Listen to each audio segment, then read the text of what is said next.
Hi, I'm Chad Lafferty. My name is Alfonso Asensio.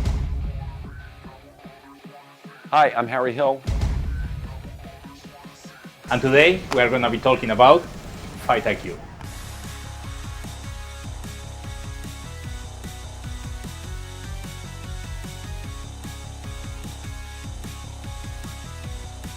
I think for me, Fight IQ is obviously how intelligent you are when you are fighting. But there is also a dimension there about learning. How do you learn? And fighting is an interesting one, right? Because for some people it might seem like, I can never learn to fight. That's too difficult. I don't have the talent. But this is just time and practice, right?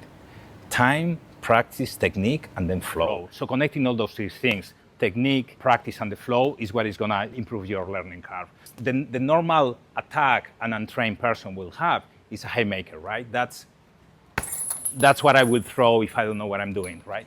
It generates a lot of explosive power and it's easy to aim, right? Because you have a big arc of contact. Now, straight punches are harder to train and they are harder to master, but they have an obvious advantage, which is the shorter line between 2 points is a straight line, right? So I would say one of the main principles is master your straights. The other piece is that the power doesn't come from the limbs. So if I throw a straight, I cannot just do this, right? Because I'm using just my arm and it doesn't generate enough power. So what you want to do is a whole body mechanic situation where the power goes from the fist to the shoulder, to the hip, to the ground, right? So you create a straight line that goes all the way, but if you pay attention, I'm pushing from the ground. That's what is generating the power.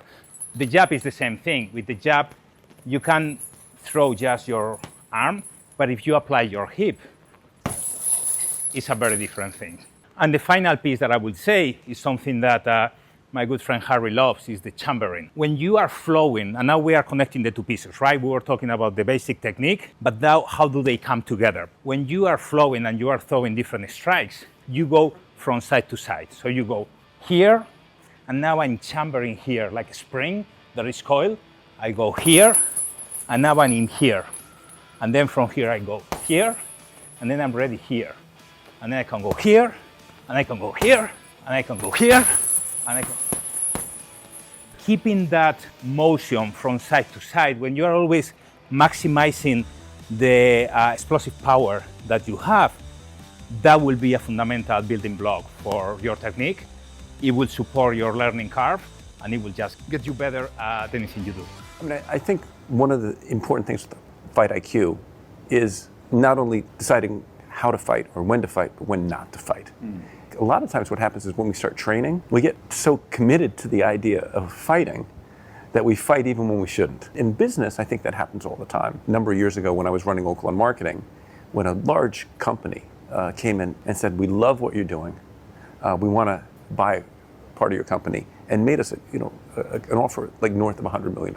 And we were blown away. It's like, wow, this is great. And we saw all the great things that could happen. So then we went through the due diligence process. Here's your evaluation pending due diligence. And it's like, okay, go. I mean, in a lot of ways, they were weaponizing the due diligence process. And I still remember our last meeting. It was at our attorney's office, at their request. I go into the meeting with our attorney, and they look at me and they said, why is your attorney here? I'm like, because we're negotiating this deal. I said, well, we didn't bring our attorney today. Your attorney can't be here. And there were 7 of them. And my attorney was like, this is preposterous. And I finally said to him, it's okay, I'm gonna handle it. And I looked at them and I said, remind me, how many of you guys majored in law? And 5 of them raised their hand. And I said, thank you. And I thank you for your interest in our company. We're not interested. All of that indicated what a relationship would have been like had we been in business with them.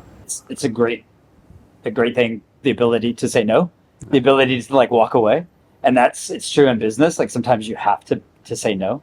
And it's certainly true in fighting. Like, don't let your ego or anything else get the better of you. It should be like we're working together, right, to get the best result. And a lot of times it takes just as much courage to decide not to fight as to fight. But that's also things that we can train. So you go back to your IQ. 4 years later, Docomo purchased more of our company at a 4 times greater valuation. So the timing and the adaptability actually worked out. Yeah, absolutely.